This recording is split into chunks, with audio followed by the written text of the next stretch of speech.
बिस्मिल्लाहिर्रहमानिर्रहीम। आज का जो हमारा टॉपिक है वो है लंग कैंसर।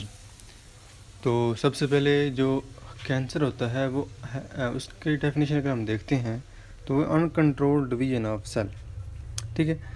तो ये लंग में है, तो जो लंग्स में होगी अनकंट्रोल्ड डिवीजन सेल्स की, उसको हम क्या बोलेंगे, लंग कैंसर। अब इसमें एक ना डेफिनेशन टर्म्स यूज़ होती है, कार्सिनोजेन। अब कार्सिनोजेन का क्या मतलब होता है कि कैंसर काजिंग एजेंट जो होते हैं उनको कहते हैं कार्सिनोजेन, ठीक है। तो ये जो कैंसर काजिंग एजेंट हैं ये मतलब डैमेज करते हैं हमारे लंग्स को, जिस वजह से लंग कैंसर होता है, ठीक है।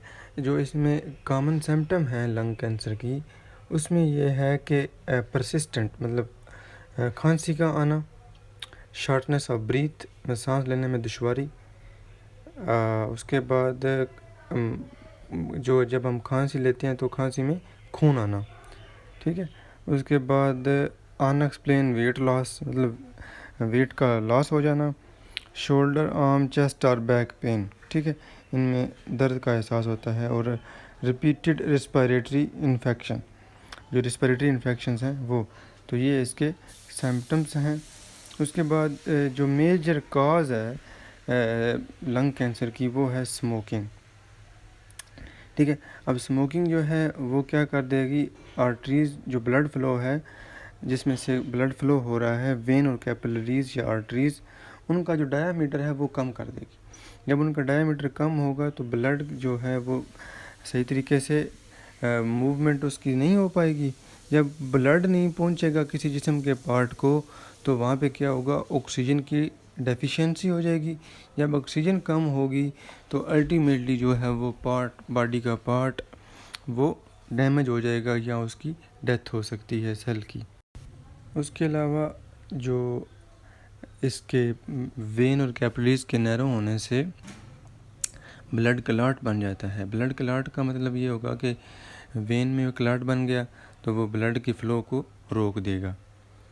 तो जो हम स्मोकिंग जो है वो डैमेज कर देती है हमारे सर्कुलेटरी सिस्टम को।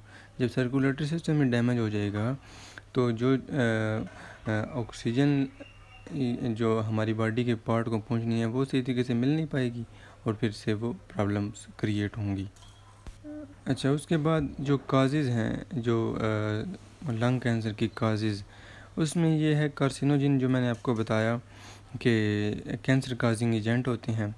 रेडिएशन, मतलब जो शुआएँ हैं, मतलब वो डिफरेंट टाइप की हो सकती हैं, जैसे सूरज सन रेज़ भी हैं, वो भी ओजोन की वजह से कुछ रेज़ थी जो वो रुक रही थी, लेकिन अब वो ज़मीन तक पहुंच रही हैं, वो जिस्म को या बॉडी को डैमेज कर रही हैं। उसके बाद वायरसेस होते हैं, डिफरेंट टाइप के वायरसेस जो हैं वो काज करते हैं, ठीक है। तो इसमें जो लंग कैंसर वाला टॉपिक है, इसमें से आपने एक तो डेफिनेशन याद रखनी है लंग कैंसर की, दूसरे नंबर पे इसके सिम्पटम, फिर इसके काजेज़, उसके बाद स्मोकिंग का क्या इफ़ेक्ट होता है इसमें। ये 4 क्वेश्चन आपने इसको मेमोराइज़ कर लेना है। Thank you.